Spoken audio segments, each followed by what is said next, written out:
Mesdames, Messieurs, bonsoir et bienvenue au 20 bilingue de ce dimanche 13 septembre 2020. Immaculate Fogwe, good evening. Good evening to you, Nadine Nyambo. Good evening to you, ladies and gentlemen, and thanks for joining us for this edition of the 8 p.m. Bilingual newscast on Equinox Television. The governor of the Northwest region of Cameroon, Adolphe Frick, alongside other administrative and security officials, are determined to bring back long-lasting peace in the town of Bamenda. They are calling on the population to collaborate with security forces as they continue with Operation Bamenda Clean. Meantime, the governor of the Littoral region, Samuel Dudenevar Dubois, and his counterpart, Nasseri Polbi of the Central region, have prohibited the holding of protest action in Cameroon. À la une de ce journal, après l'annonce des manifestations publiques de certains partis politiques de l'opposition, les gouverneurs des régions du centre et du littoral sortent les muscles en interdisant toute manifestation publique non déclarée. Et ce jour, le président du Mouvement pour la Renaissance du Cameroun, le professeur Maurice Kamto, s'est entretenu avec Edith Kawala. On fait le point au cœur de ce journal. Le combat du héros nationaliste Ruben Umniobe a-t-il été relégué aux oubliettes à l'occasion de sa commémoration? Equinox Télévision dépoussière l'histoire de son engagement dans la lutte pour l'indépendance. Voilà pour le sommaire.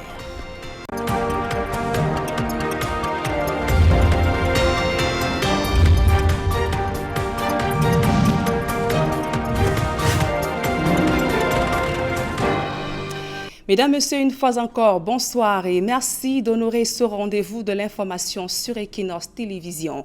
Les manifestations publiques non déclarées sont interdites dans la région du centre et du littoral. C'est la substance de deux arrêtés signés des gouverneurs de ces deux régions. Ces décisions de Paul Nasseri Beya et de Samuel Ivaradibois interviennent après l'annonce du MRC d'organiser des manifestations publiques pour protester contre l'organisation des élections régionales. Le Mouvement pour la Renaissance du Cameroun exige au préalable la résolution de la crise anglophone et la réforme consensuelle du code électoral avant toute tenue des élections au Cameroun. Et les formations politiques de l'opposition n'ont pas tardé à réagir à la suite de la décision du gouverneur de la région du littoral d'interdire les manifestations publiques non déclarées. Pour l'honorable Jean-Michel Nietzsche, il s'agit donc d'une décision liberticide, antidémocratique, voire anticonstitutionnelle, qui trahit ainsi en réalité l'extrême fébrilité qui s'est irréversiblement emparée du régime de Yaoundé. Rappelons la loi de décembre 1990 sur la liberté publique. Jean-Michel Nietzsche estime qu'en réalité, le régime de Yaoundé a peur de toute manifestation populaire et qu'il gagnerait à faire sienne de la Déclaration universelle des droits et des peuples. Notamment, il poursuit en indiquant également que c'est ce genre de décision provocatrice qui avait mis le feu aux poudres en 2008. Et signalons que ce jour, le président du Mouvement pour la Renaissance du Cameroun, le professeur Maurice Kamto, s'est entretenu ce jour avec Edith Kawala, la présidente du Cameroun People's Party. Maurice Kamto a également échangé avec les membres du Stand Up Cameroun ce jour à Douala. Et alors que l'UPC conteste la prétention de Robert Papor-Lipote de se présenter comme le secrétaire général de l'UPC, cet ancien député s'est rendu à Ezeka dans le département d'Union et Kélé pour commémorer l'assassinat de Ruben Umniobe, donc abhorrant les couleurs du parti. Il s'est fait donc accompagner par le secrétaire du comité central du RDPC. Et toujours dans ce registre, les militants de l'UPC des fidèles s'engagent à remobiliser les troupes afin de maintenir les flammes du parti historique allumées. Des acteurs de cette formation politique se souviennent ce 13 septembre de l'assassinat de Ruben Umniobe. C'était donc en 1958. On fait le point dans ce reportage d'Innocent Abega, Dalastiana et Flavien Valondongo. Nous y reviendrons avant la fin de ce journal. Le temps d'aller à présent à la découverte du village Manda dans le Noun. Là-bas, la localité a mal à ses routes. Les routes également qui sont dans un piteux état et surtout en cette période des pluies. Donc, il s'est également aggravé. Le reportage de Kediara. Mauvais état de la route dans l'arrière-pays. Nous sommes sur l'axe Makba-Manda, dans la localité de Foubalou, dans le Noun. Se déplacer à bord de voitures, de motos ou même à pied est devenu un véritable calvaire.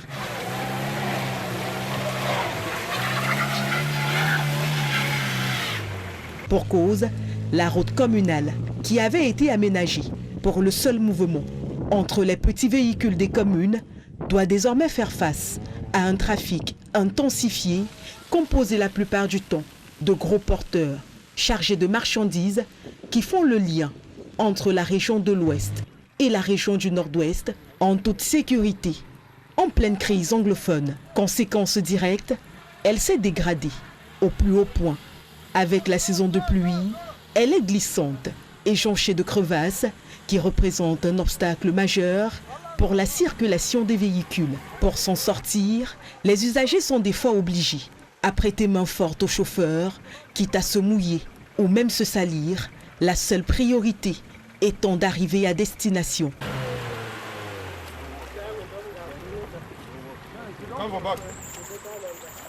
Pourtant, il y a peu, le chef de la localité de Manda a effectué des travaux de réaménagement sur cette route afin de faciliter le transport des petits véhicules. Aujourd'hui, il en appelle à la réaction des autorités compétentes. Cette route lie directement l'ouest au nord-ouest et la reconstruction du nord-ouest ne doit que passer par ici. Nous demandons donc au gouvernement d'introduire l'axe-là dans cette reconstruction afin que leur déplacement pour reconstruire le nord-ouest soit aussi facile que possible. En attendant cette réaction, les populations de Makba continuent de se substituer en remorqueurs pour véhicules.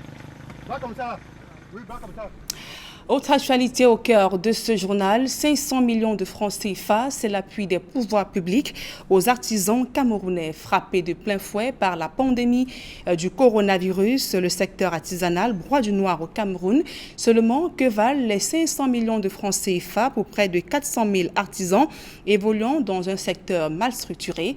Élément de réponse avec Élisée Borba et Aïe Cyril depuis Yaoundé.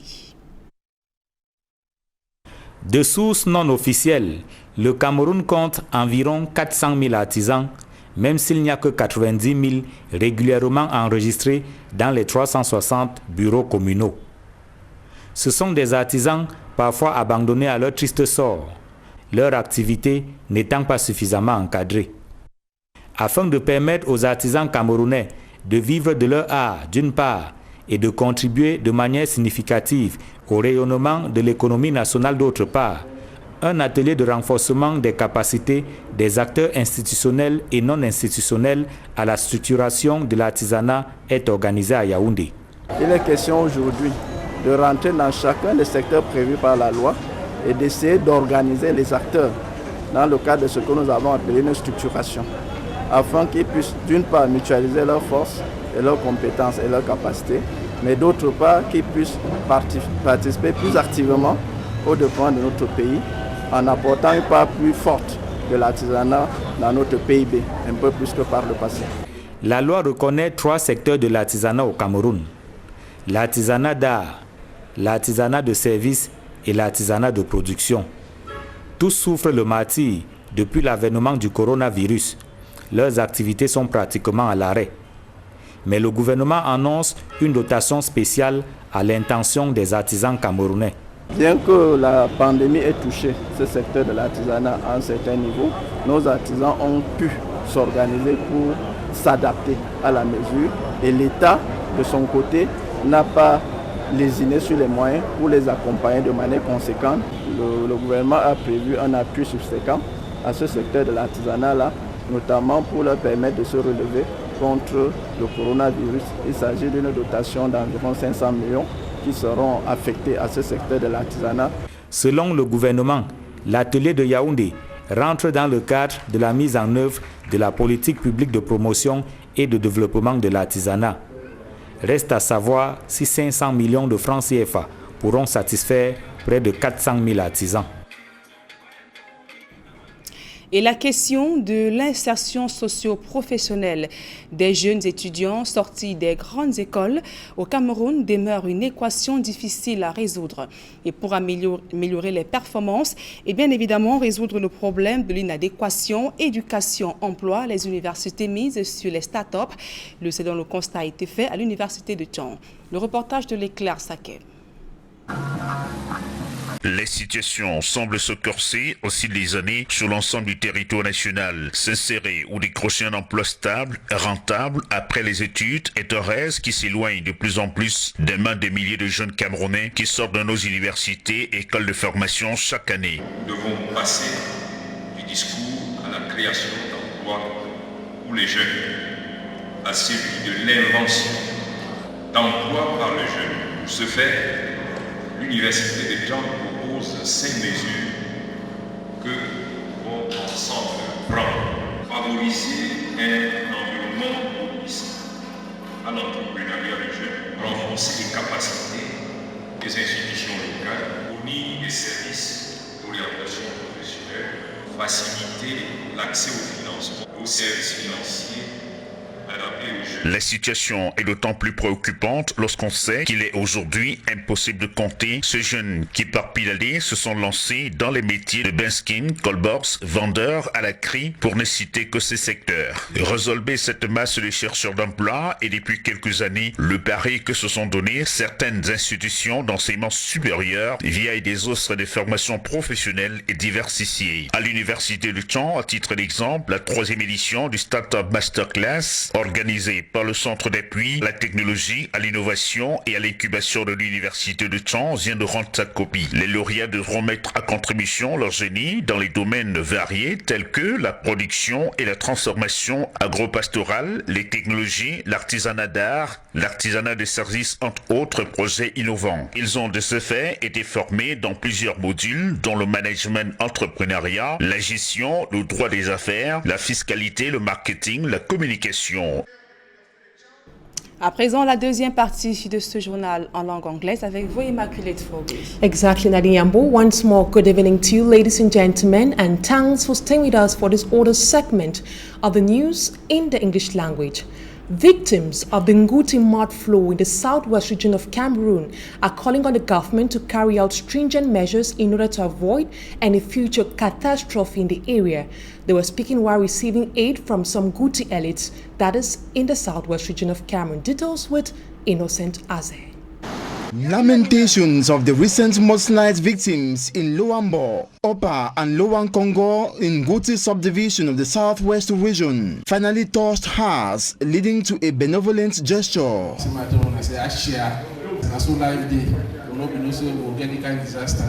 But unfortunately, they don't come. While still dreaming of government's assistance, the poor and homeless victims saw the tears running down their cheeks being dried up by benefactors consisting the Rainbow Group.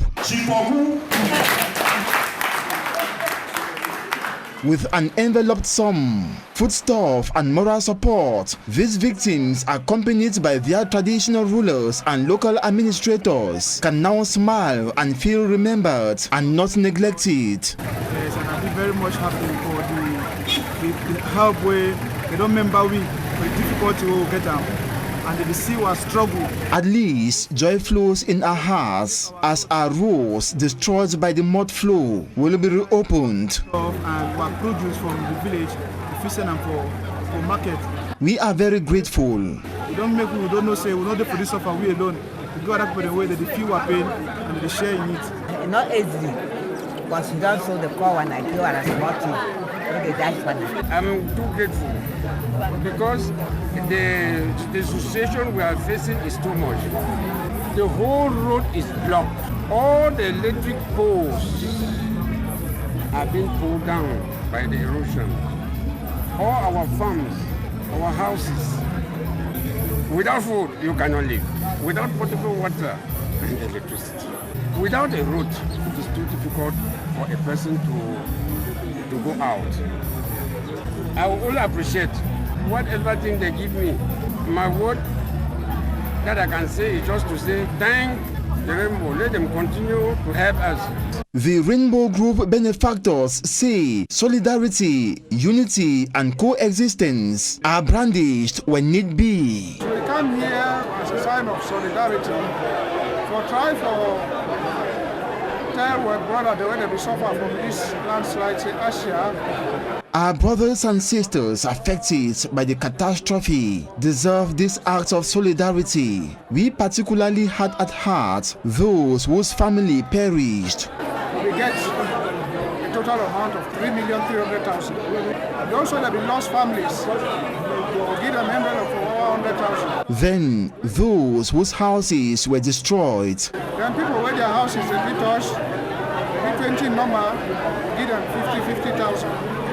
Also, farmers who need roads to be reopened so they can be able to transport their farm produce to markets. Well, we support them with 200,000 for the two communities. So at the fit, when they go work, when they get something for job. Then at the end of the day, we buy 66 bags of rice for the 11 villages. Each village gets 6. Despite this gesture from the Rainbow Group, government is still awaited to act by taking measures to contain same or similar natural catastrophe in future. Innocent Azer reporting, we leave the southwest region of Cameroon to the far north region, where health experts of the area say malnutrition is the leading cause of high death rates for children under the age of 5. They say that over 30% of inhabitants of the region suffer from malnutrition. Fomi Armstrong Sanda tells us about the situation in the far north region of Cameroon. Il lui faut du repas qui a des vitamines, mais les moyens nous manquent. Like this lady from the town of Kaili, 30% of inhabitants of the far north region of Cameroon suffer malnutrition, and out of this percentage, 15% suffer from severe malnutrition. These disturbing statistics from health experts in Cameroon places the far north region of Cameroon as most affected by malnutrition, followed by the north region, the Adamawa and the east region. Financial difficulties, insufficient food supply, and natural disasters like floods responsible for the destruction of farmlands has been blamed for the high rates of malnutrition. There isn't enough food to eat, and our children grow with insufficient vitamin. That's why many die here. Despite efforts employed by the Ministry of Public Health, running from prevention and medical care, malnutrition remains a major public health concern in the region. However, sensitization has been intensified to get women to better master local food rationing to eradicate the disturbing health situation. Nous travaillons de concert avec les commerçants pour s'assurer de la disponibilité de ces aliments. Locals, however, expect public health officials to multiply such strategies in order to kick out malnutrition from the national triangle. We now talk politics. Two prominent opposition leaders in Cameroon, Professor Maurice Kamto of the Cameroon Renaissance Movement political party and Edith Kawala, met today in Douala. Both leaders opted to boycott the upcoming regional elections that is to take place on the 6th of December 2020. They are calling for a political transition in Cameroon. It should be noted that this is the first time since the holding of the 2018 presidential election that both leaders are meeting. Meantime, the governor of the Lithura region, Samuel Judenevar Dibois, and his counterpart, Nasseri Paul-Bier of the Central region of Cameroon, have signed a communique prohibiting the organization of any unauthorized meeting and demonstration till further notice. They promise sanctioning anyone who goes against the decision. The restriction order comes few days ahead of the planned protest action convened by Professor Maurice Kamto's Cameroon Renaissance Movement political party. We now take you to the northwest region of Cameroon, where the governor of the region, his name is Adolphe Lafrique, during a security meeting called on the population of Bamenda to collaborate with security forces as they continue with Operation Bamenda Clean. Details in this report.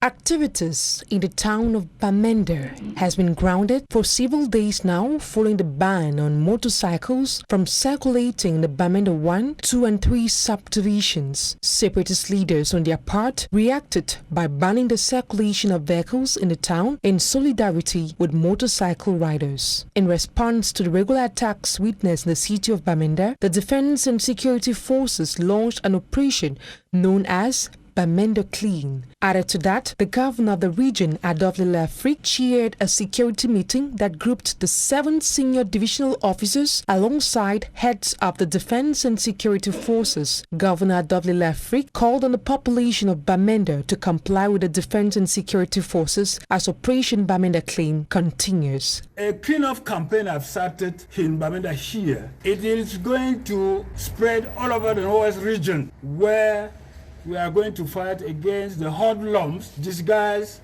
that are threatening the quiet environment we were rejoicing some few years back. So I will like here to still reiterate it. We cannot allow the hoodlums to take control of this beautiful region. Equally assured inhabitants of Bamenda that construction work on the Bamenda-Babaju stretch of road will soon kickstart. All is set for the effective beginning of works on the Babaju-Bamenda stretch of road. Once more, we call on the patriotism and frank collaboration of people living along this road to ensure the safety of work material. In fact, I have instructed all the administrative authorities along with traditional rulers and the communities to organize themselves to support and help the security services to give long-lasting security to the companies that are going to rehabilitate our road, not only on the stretch of road between Babaju and Bamenda, but all over in the region. He went ahead to highlight certain resolutions taken in the course of the meeting, which includes the call for civil servants to return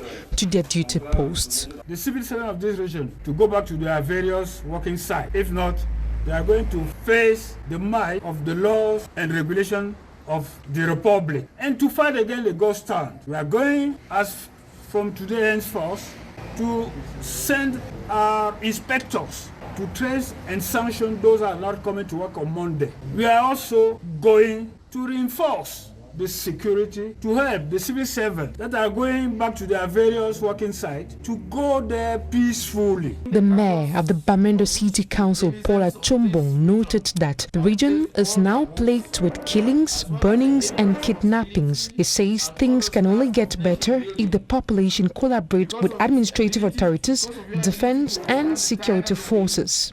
Forging ahead in the pursuit. And that's it for this edition of the 8 p.m. Bilingual Newscast on Equinox Television. Have a blessed evening in the company of our programs. Nadia Ambou, equally have a blessed evening. Merci Immaculée Fogwe. Fin de ce journal, mesdames et messieurs. Merci pour votre aimable attention et passez d'agréables moments en compagnie de nos programmes. Et dans un instant, à suivre La Vérité en face.